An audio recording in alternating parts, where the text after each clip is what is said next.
She tapped her glass before I had the chance.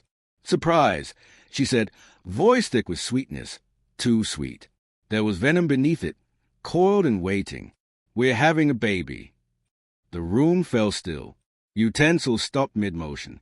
My mother's eyes widened. My father coughed awkwardly into his napkin. And my brother, my own flesh and blood, grinned like he'd just won a game no one else knew they were playing. Maybe he had. It was my birthday. She timed it perfectly. Or so she thought. My wife, Claire, stood beside my brother Logan, her hand cradling her belly like she was showing off a prize. My stomach tightened, not from surprise. That had died weeks ago. Now, all that remained was strategy. I raised my glass, my hand steady, my voice sharper than glass. "A toast," I said, slicing through the stunned silence, "to revelations." She blinked once. Logan shifted in his chair. That was my signal. "I got you something too, Claire." From my jacket, I pulled out a folded sheet of paper and held it up between two fingers. "Remember the fertility test you took last month? The one you thought I scheduled to check my sperm count?" Her eyes narrowed. Her lips parted. I unfolded the paper slowly. "Turns out you're infertile. Completely. Scarred uterus. No baby. Not now. Not ever." A gasp. A fork clattered onto a plate. My mother covered her mouth in shock. Logan's smug grin dissolved. Claire stood speechless. Literally, she couldn't form a word. I let the silence linger. 2 years ago, I wouldn't have believed this moment could exist. Back then, Claire was my sun on a rainy morning, laughter in the kitchen, coffee in bed, shared dreams beneath thrift store blankets.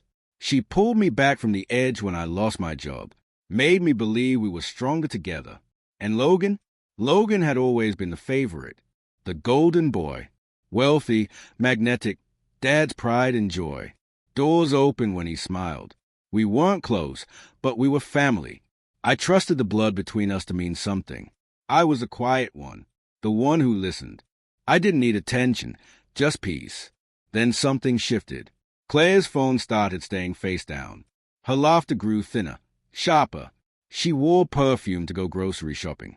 I told myself it was stress. We were trying for a child, and every failed attempt felt like a silent loss. She cried in the bathroom. I held her, promising we'd try again. Until one night, she left her iPad unlocked. A message flashed. "Last night was amazing. He has no idea." It was from Logan. I stared at it for a long time, and something inside me began to unravel, not with fury, but with precision.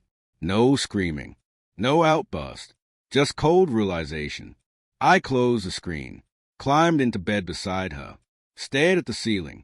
The next morning, I called my doctor, told Claire I wanted us both to take a fertility test, just routine.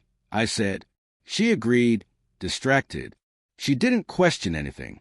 While she waited on results she thought didn't matter, I went to work. I had a lawyer friend draft a postnuptial agreement. I slid it between some refinance documents and told her they were for the mortgage. She didn't look twice. Just flipped through, pen in hand, barely reading. Buried in that agreement was one simple clause. Infidelity would forfeit all claims to joint assets. Then I hired a private investigator. They say if you go digging for the truth, you better be ready to find rot. I wasn't just ready. I was already holding the shovel. Photos, receipts, hotel stays, solo spa weekends paid with Logan's card. I collected everything. One night, I stood before the bathroom mirror, asking myself if I was really going to go through with it. But the face staring back wasn't mine anymore.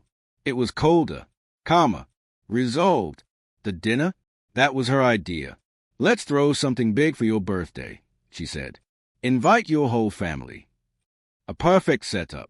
A perfect stage. She thought her announcement would destroy me, that I'd crumble, maybe walk out, maybe drown my sorrow in whiskey. Instead, I raised my glass and watched their world unravel. Logan stood. "You can't do this." I cut him off. "Oh, it means everything. Logan, you both lied. You both made choices and assumed I wouldn't notice." He stepped forward. "It wasn't planned." I smiled. "You're right. It wasn't, because if she had planned it properly, she wouldn't have signed that postnup, the one that gave her nothing. No house, no bank account, no car. Claire finally found her voice. Then you tricked me. I folded the paper and slipped it back into my jacket. No, I let you show me exactly who you are. I just paid attention. I turned to my parents, whose faces were caught between shock and some strange, reluctant admiration. She wanted to break me in front of all of you. Instead, I think it's time she left. Tears welled in her eyes.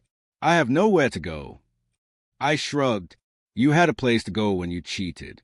That was it. She left that night. Logan went with her. I heard they checked into a motel. Not a fancy one. The next morning, I changed the locks, sold the car she loved, froze the account she thought I'd never touch. People ask me why I'm not angry, why I'm not bitter. But revenge isn't always about rage. It's about clarity, patience, letting the knife slide in slowly. She expected destruction. I gave her silence. She offered betrayal. I handed back truth. And now, every year on my birthday, I raise a glass, not in bitterness, but in celebration, because I remember the night I let go of a lie and welcomed back my peace. And because, honestly, nothing tastes quite as sweet as a toast served ice cold.